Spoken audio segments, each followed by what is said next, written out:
Assalamualaikum warahmatullahi wabarakatuh. Baiklah, pada kesempatan kali ini, saya Mary Salma.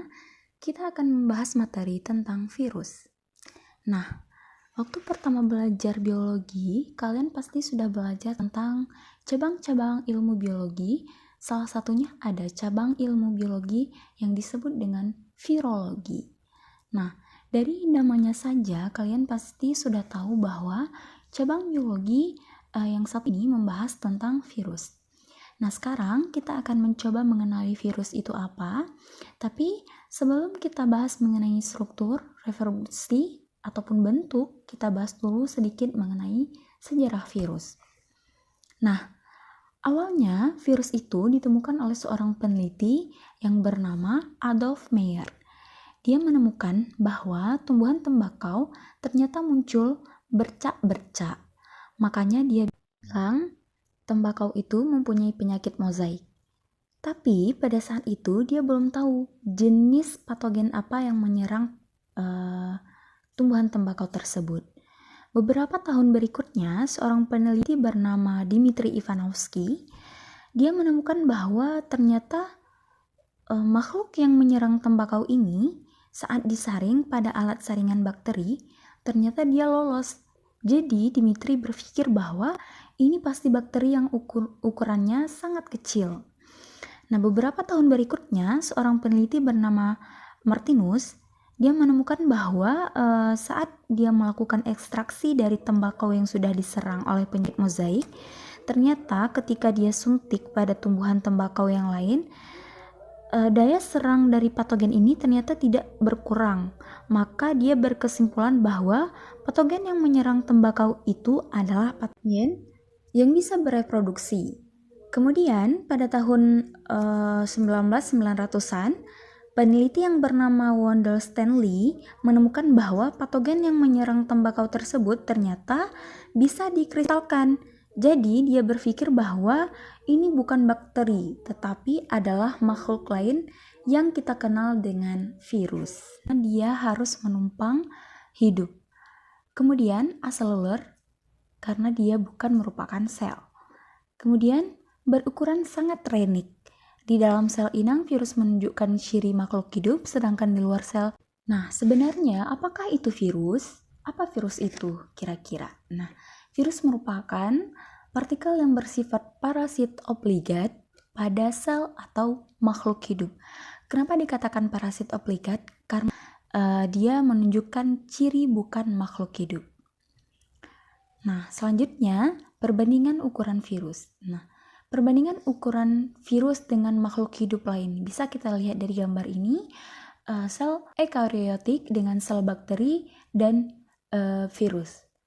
Ini virus yang berwarna hijau, sel bakteri berwarna biru, dan sel eukariotik. Bisa kalian lihat perbandingan ukurannya. Kemudian, struktur tubuh virus. Nah, kita tidak bisa mengatakan dia sebagai sel, karena dia adalah makhluk aseluler. Kenapa dia dikatakan makhluk aseluler? Yaitu dia tidak punya membran inti dan dia tidak punya membran sel.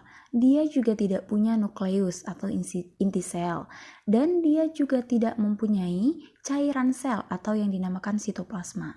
Dia pun tidak memiliki organel-organel sel. Nah, dia memiliki materi genetik berupa asam nukleat, yaitu hanya satu macam. Dia hanya memiliki DNA saja atau dia hanya memiliki RNA saja. Nah, karena dia memiliki asam nukleat, maka dia bisa bereproduksi. Hanya saja, dia hanya mampu bereproduksi pada makhluk hidup lain.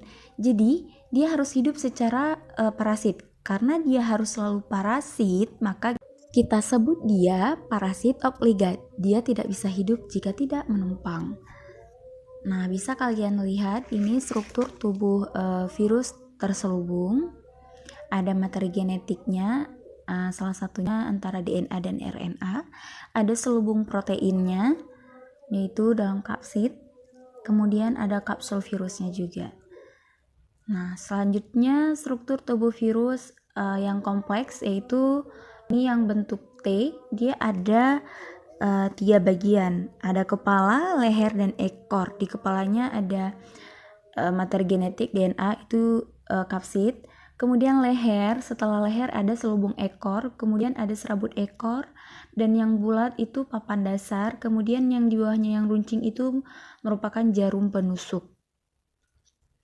Kemudian virus telanjang, bisa kalian lihat pada gambar. Dan ternyata virus itu bentuknya bermacam-macam. Ada yang bentuknya seperti tabung, ada yang bentuknya bulat seperti bola, ada juga yang berupa filamen atau benang, dan ada juga yang menyerupai huruf T. Nah, salah satu virus yang bentuknya seperti huruf T itu adalah bakteriofag.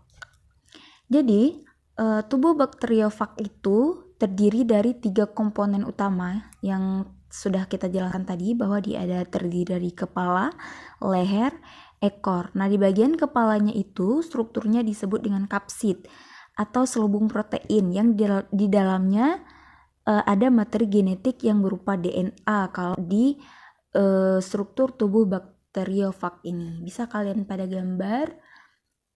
lihat pada gambar bermacam-macam bentuk tubuh virus. Baik, selanjutnya kita akan jelaskan replikasi virus. Nah, replikasi virus itu ada 2 daur.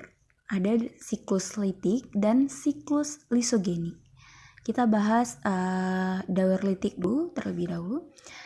Kita misalkan pada reproduksi virus yang terjadi pada bakteri. Nah, tadi sudah kita bahas bahwa virus yang menyerang bakteri itu namanya bakteriofag. Nah, bakteri dia memiliki materi genetik berupa DNA, itu yang merupakan plasmid. Kemudian dia diserang oleh virus, yaitu virusnya tadi bernama bakteriofag. Nah, virus hanya melekat pada dinding bakteri. Dia melekat menggunakan serabut saat dia hanya menempel, disebut dengan fase adsorpsi. Kemudian, DNA milik virus akan memasuki tubuh bakteri, sehingga virus dari luar sudah tidak memiliki materi genetik lagi. Nah, nama fasenya ini adalah fase infeksi atau injeksi atau penetrasi. Kemudian, saat DNA sudah masuk, maka dia akan mengambil alih fungsi dari DNA bakteri. Jadi, dia akan melakukan hidrolisis pada DNA bakteri, sehingga DNA bakteri itu terlihat seperti hancur. Di sini terjadi proses hidrolisis dan juga sintesis protein. Makanya fase ketiga ini disebut dengan fase sintesis dan replikasi. Kemudian, fase berikutnya, virus akan membentuk bagian tubuh virus dengan menggunakan DNA dari bakteri. Nah, fase ini disebut dengan fase perakitan atau fase assembly. Kemudian, fase berikutnya, disusunlah bentuk virus yang utuh, sehingga terbentuklah virus dengan kapsidnya, selubung ekornya.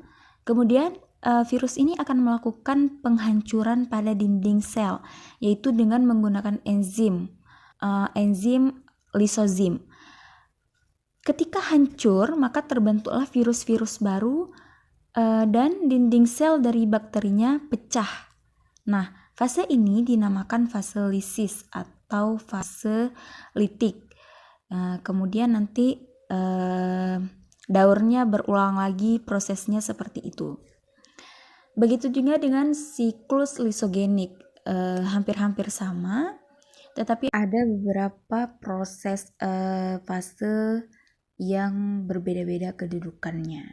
Selanjutnya, klasifikasi virus didasarkan pada jenis sel inang yang diserang. Virus diklasifikasikan menjadi 4 kelompok.